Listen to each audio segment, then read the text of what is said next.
Hello students, welcome to Dakshinai classroom. आज अपन cumulative test tool था अपना, उसका डिस्कशन करने वाले हैं और देखा जाए पेपर आपका काफी आसान सा था। ठीक है, आपके चैप्टर्स भी इसी तरीके थे भी कुछ जो भी इस एग्जाम में आपके आ रहे थे। ठीक है, तो प्रॉपरली देखें तो एक ही चैप्टर था आपका लाइंस एंड एंगल्स, बाकी तो कोऑर्डिनेट ज्योमेट्री जितनी पढ़नी है वो भी आपको मालूम है और साथ में जो आपका यूक्लिड ज्योमेट्री थी उसका इंट्रोडक्शन भी आपने देखा ही था कि किस तरीके का वो टॉपिक था।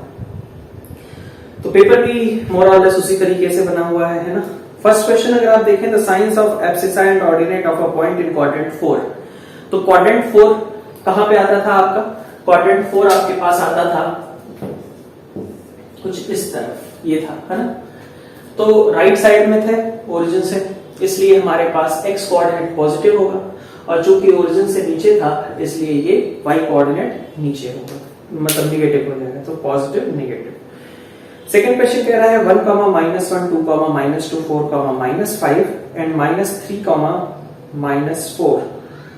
ठीक है, do not lie in same quadrant, obviously. ठीक है, क्योंकि पहले तीन आपके फोर्थ क्वाड्रेंट के हैं और जो लास्ट वाला है वो आपका थर्ड क्वाड्रेंट का है। क्वेश्चन नंबर 3 में आपसे क्या पूछा जा रहा है कि फर्स्ट क्वाड्रेंट में आपका एब्सिसा और ऑर्डिनेट के साइंस कैसे होते हैं। तो फर्स्ट क्वाड्रेंट मतलब यहाँ पे दोनों पॉजिटिव, क्योंकि राइट में भी है और ऊपर भी है ओरिजिन से, है ना, तो दोनों ही आपके पॉजिटिव होंगे। फिर पूछा जा रहा है ordinate of all points on the x axis.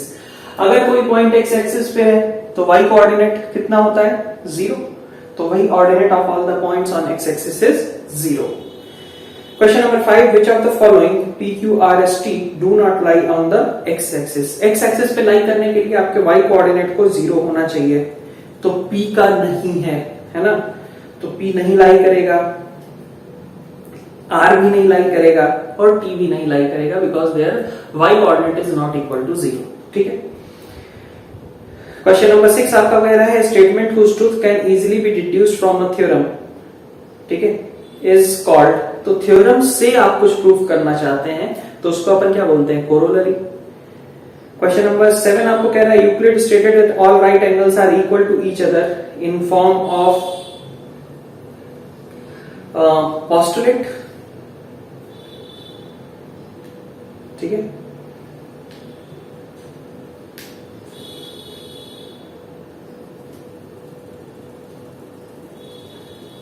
उन्होंने जो भी आपके पास अलजेब्रिकल चीजें थी उनको उन्होंने बोल दिया था एक्सियम, और जो ज्योमेट्रिकल चीजें थी उनको बोल दिया था पोस्टुलेट। क्वेश्चन नंबर 8 है आपका the things which are double of the same things are equal. ठीक है, ये भी वैसे यूक्लिड का ही एक एक्सियम था, बट ठीक है ना, ये तो ऑब्वियस सी बात थी। क्वेश्चन नंबर 9 है आपका पाइथागोरस वाज इन्फ्लुएंस्ड बाय। तो ये आपका थोड़ा सा नया सा है। पाइथागोरस वाज मतलब अगर देखें तो इन्फ्लुएंस्ड बाय थेल्स। ठीक है,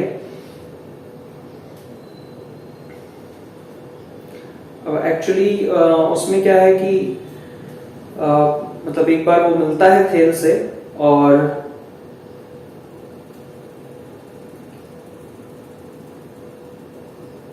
उसकी मतलब जो मीटिंग रहती है उसकी वजह से वो एस्ट्रोनॉमी वगैरह इन सब चीजों में थोड़ा इंटरेस्टेड हो जाता है, जो एंगल्स की मेजरमेंट वगैरह में। थेल्स का एंगल मेजरमेंट में काफी खास करके आपका रोल है, तो वहां से पाइथागोरस को इंस्पिरेशन मिलती है। ठीक है। क्वेश्चन नंबर 10 है आपका total number of propositions in Euclid's elements. तो ये आपको बताया गया था 465।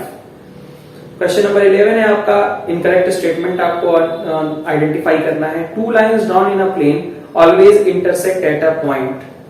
नहीं, दोनों लाइन्स अगर पैरेलल हो गई तो आपके इंटरसेक्ट नहीं करेंगे, ऑब्वियसली ये आपका स्टेटमेंट रॉन्ग है। ठीक है, फिर कह रहा है कि बी स्टेटमेंट वैसे क्या है? A line segment has definite length. Segment की तो डेफिनेट लेंथ होती है, ऑब्वियसली लाइन की आपकी कोई डेफिनेट लेंथ नहीं होती है। सी पार्ट है आपका 3 lines are concurrent if and only if they have a common point. तो कॉन्करेंसी की यही डेफिनेशन होती है कि 3 लाइंस आपकी अगर किसी एक पॉइंट से पास कर रही हो इस तरीके से तो उनको हम कॉन्करेंट कहते हैं। ठीक है, और डी पार्ट है आपका 1 and only 1 line can be drawn passing through a given point and parallel to a given. तो डी ऑप्शन में भी जो दिया है ये आपका फेयर प्ले एक्सियम यही था आपका कि एक ही लाइन ड्रॉ की जा सकती है, तो आपका ऑप्शन ए केवल इनकरेक्ट है। ठीक है, तो अपन वही मार्क करेंगे, बी सी डी आपके करेक्ट स्टेटमेंट्स हैं। क्वेश्चन नंबर 12 देखते हैं। क्वेश्चन नंबर 12 में आपके पास 3 पैरेलल लाइंस दी हुई हैं, एक ए बी सी डी और ई एफ, है ना। तो ई एफ तो खैर आपका टोटल है ए, और यहां से हमने एक लाइन खींच दी है सी डी और इसको बी बोल दिया है ना, और बोला है कि ई से एक लाइन इधर खींची गई है जो कि परपेंडिकुलर है। ठीक है, EA is perpendicular to EA is perpendicular to AB। अच्छा, ये वाला एंगल आपका कितना है, 90 डिग्री है। EA is perpendicular to AB। ये आपको बता दिया गया है कि ये 55 डिग्री है, ये भी मेजर कर दिया गया, और आपको BDE DEF is 55 degree, then find AEB। ये वाला एंगल आपको फाइंड आउट करना है। सही है, तो अपन क्या देख सकते हैं कि अगर ये यहाँ पे 90 डिग्री बना है तो ऑब्वियसली ये भी टोटल मिलकर के कितने होंगे, 90 ही होंगे, है ना। ये अगर यहाँ 90 डिग्री है तो इधर भी कितना आएगा, 90 डिग्री ही आएगा, क्योंकि ये दोनों लाइंस आपकी कैसी थी, पैरेलल थी। तो अगर इस लाइन ने इधर 90 डिग्री क्रिएट किया है तो इधर भी 90 ही क्रिएट करेगा। तो 55 और x मिलकर के कितने होने चाहिए, 90 के बराबर। तो इसलिए x की वैल्यू आपकी 35 डिग्री आ जाएगी। सिंपल। क्वेश्चन नंबर 13 में आपके पास 2 पैरेलल लाइंस अगेन गिवन है, ए बी और सी डी। ठीक है, ए बी सी और डी। ठीक है, ओ पे इन्होंने इंटरसेक्ट किया। यहां पे आपके पास एंगल है 45 डिग्री और इधर दिया हुआ है इसने 100 डिग्री। तो आपको मेजर कौन सा करना है, सी डी ओ, ये वाला एंगल मेजर करना है। तो अगर ये 45 है तो अल्टरनेट इंटीरियर एंगल ये भी है, ये भी कितना होगा, 45 होगा, और फिर 100 और 45 और ये मान लिया x, ये तीनों मिलकर के एक ट्रायंगल फॉर्म कर रहे हैं, इसलिए 100 प्लस x प्लस 45 ये आपका 180 होना चाहिए। तो x की वैल्यू कितनी आ गई आपके पास, 35 डिग्री। क्वेश्चन नंबर 14 देखिए। क्वेश्चन नंबर 14 में आपसे क्या कहा जा रहा है, फिर से A B C D E, है ना। हमें ए दिया है 40 डिग्री, बी दिया है आपका 95, ये एंगल 95 है, और आपके पास यहाँ 60 डिग्री गिवन है, ये आपका 60 गिवन है। तो आपको मेजर करना है ये एंगल ई। तो अब यहाँ पे आप देख सकते हो कि 40, तो ये 40 डिग्री है और 95 डिग्री दोनों मिलके 135 हो गए। तो तीसरा एंगल कितना होगा, ये दोनों मिलके 135 हो गए, तो तीसरा एंगल कितना आएगा आपका भाई, 180 में से ये दोनों 135, तो बाकी का इधर बचा आपके पास 45 डिग्री, है ना। अच्छा, ये 45 अगर है भाई, 40 plus 95 plus x is equal to 180 किया है, तो वहां से x कितना आएगा, 45। अगर ये 45 है तो वर्टिकली अपोजिट ये भी कितना होगा, 45 होगा, तो ये 45 डिग्री।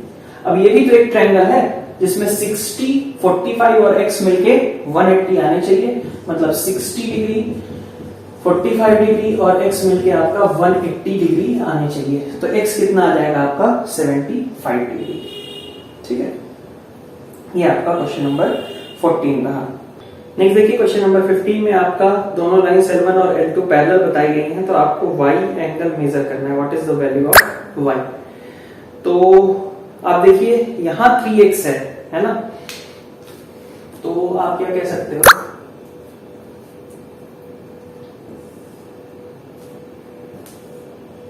ये आपका 3x, तो ये भी कितना होगा, 3x होगा वर्टिकली अपोजिट, और ये एक साइड के फिर इंटीरियर एंगल्स हो जाएंगे। तो 3x प्लस x, ये एक साइड के इंटीरियर एंगल्स हो गए, क्योंकि ये ट्रांसवर्स लाइन थी जो कि कट कर रही थी, और इसलिए आपका x कितना होगा, 45 डिग्री। अब x अगर 45 है तो y कितना हो गया, 135 डिग्री, है ना। बस यही क्वेश्चन है आपका। नेक्स्ट आपको क्वेश्चन नंबर 16 में क्या कहा गया है कि OP और RS दोनों पैरेलल हैं। क्वेश्चन नंबर 16 यहाँ पे देख लेते हैं। अपन OP और RS, एक आपका इधर है, फिर इधर, फिर ऐसा, फिर ऐसा, तो OPQ और RS। ठीक है, तो OP और RS आपके पैरेलल हैं। OPQ के बारे में बोला गया है 110, यहाँ पे आपका एंगल है 110 डिग्री, ठीक है।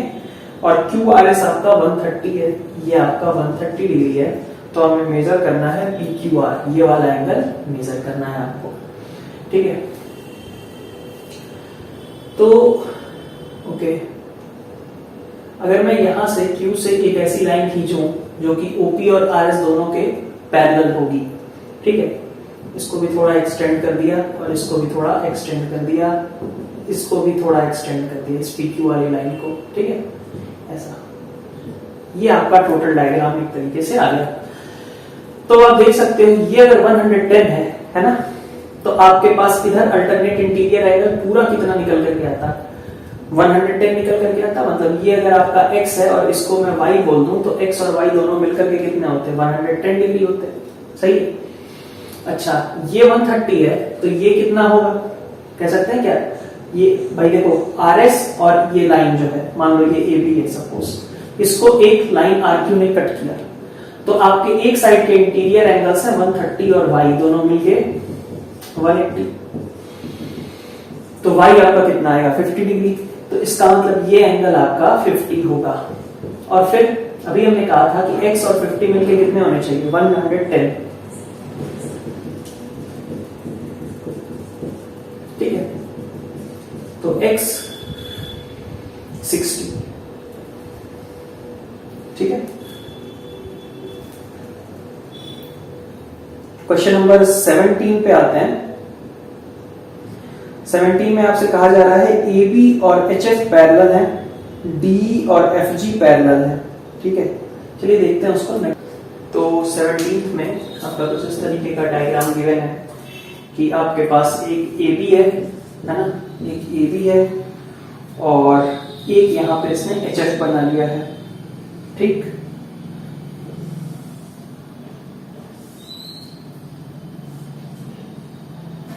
C G F H D और E है ना। तो आपके पास एंगल्स क्या क्या गिवन है, एक एंगल यहाँ पे गिवन है आपका 28 डिग्री और एक एंगल इधर गिवन है आपका 72 डिग्री, ठीक है। हमें FDE मेजर करना है, FDE मतलब ये वाला एंगल मेजर करना है, ठीक है। तो देखते हैं अपन,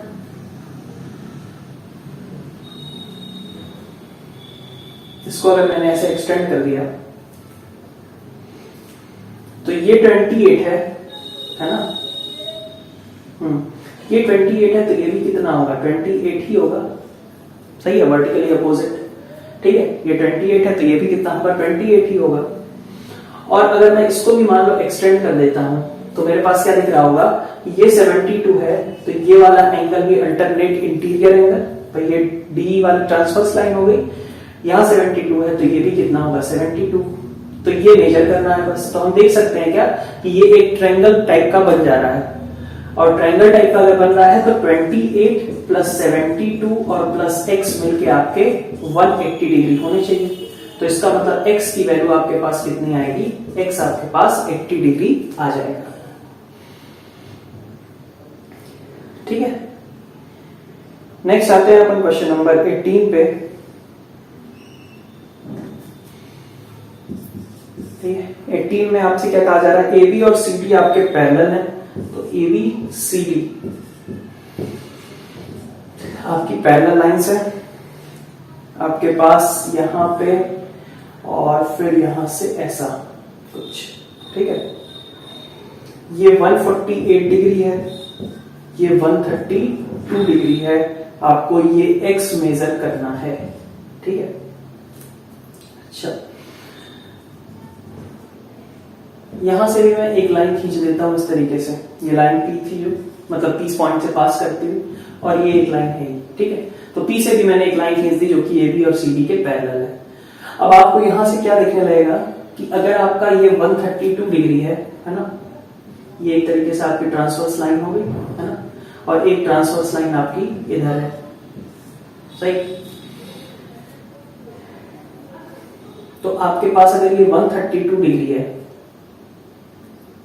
अच्छा, और ये आपका 148 डिग्री है, ओके।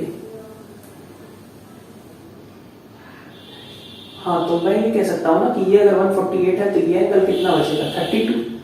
भाई ये टोटल मिलके 180 होता ना, ये टोटल, तो 148 इधर है तो ये 32 डिग्री हो गया। और अगर ये आपका 32 है, अच्छा ये 132 है, 132 है तो इधर कितना बचा 48 है ना, ये वाला एंगल कितना बचेगा 48, क्योंकि अगेन ये दोनों मिलके 180 होते, 132 इधर 48 इधर, तो 32 यहाँ पे है 48 यहाँ पे है।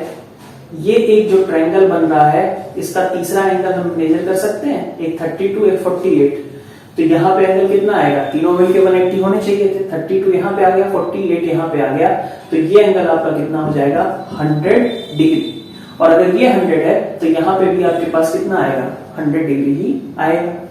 सही है।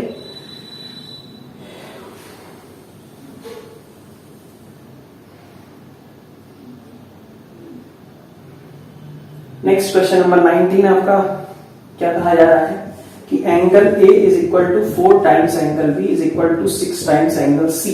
तो आपको A/B/C बस मेजर करना है। तो देख लीजिए सीधा A/B का रेशियो कितना हो गया आपका, A/B हो गया आपका 4/1 और 6C है ना। अच्छा, तो किस तरीके से इसको मेजर करना है, आप चाहो तो अलग अलग निकाल भी सकते हो, आप इन्हें निकाल भी सकते हो ऐसे करके कि इस सबको मान लिया मैंने क्या कहा था, एक बार आपको बताया भी था कि बहुत सारी चीजें अगर इक्वालिटी में लिखी हो तो हमेशा उन सभी को x के बराबर कंपेयर कर दीजिए या k के बराबर लिख दीजिए, तो उससे आपके लिए चीजें आसान हो जाती हैं। तो एंगल A अगर आपका k होगा है ना, तो एंगल B कितना होगा k/4 और एंगल C कितना होगा आपका k/6। ठीक है, तो ये तीनों मिलके तो 180 होने चाहिए, तो k plus k/4 plus k/6 is equal to 180 है ना। कितना आ जाएगा ये k/4 और k/6, तो आपके पास 17 और 12 3, हाँ k is equal to 180 into 12/17 ये बन जाएगा। तो अब आपके पास एक तरीके से रेशियो केवल निकालना है, तो आप ये तो खैर मैंने इसके लिए बता दिया ताकि आप अलग अलग काउंट भी करना हो, निकालना भी हो एंगल, तो मेजर कर सकते हैं। बाकी रेशियो आप यहीं से निकाल सकते हो कि आपका रेशियो क्या होगा k/4 k/6 यही होगा एंगल B, एंगल C और एंगल A में, है ना।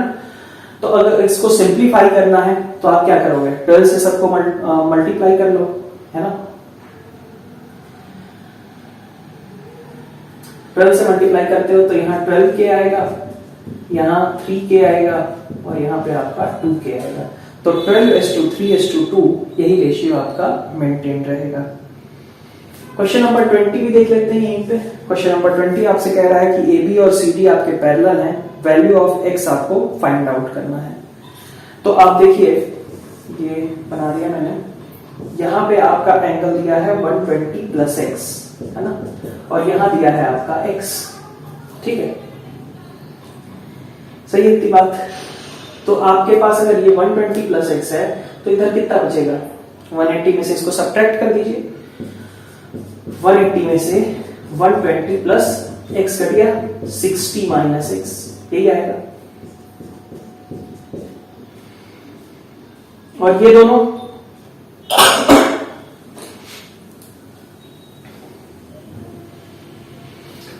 बराबर भी होने चाहिए क्योंकि ये करस्पॉन्डिंग एंगल टाइप से हैं। तो 60 माइनस एक्स आपका x के बराबर है। तो आप देख सकते हो कि 60 minus X is equal to X, that means कि x इक्वल टू कितना हो जाएगा 30 डिग्री। तो ये आपका आसान सा टेस्ट था। आई गेस कि लास्ट के 2-3 सवाल अगर छोड़ दिए जाएं तो बाकी आपको आसान ही लगा होगा चैप्टर, और ये पूरा टेस्ट भी आपका। तो मिलते हैं नेक्स्ट लेक्चर्स के साथ। Thank you.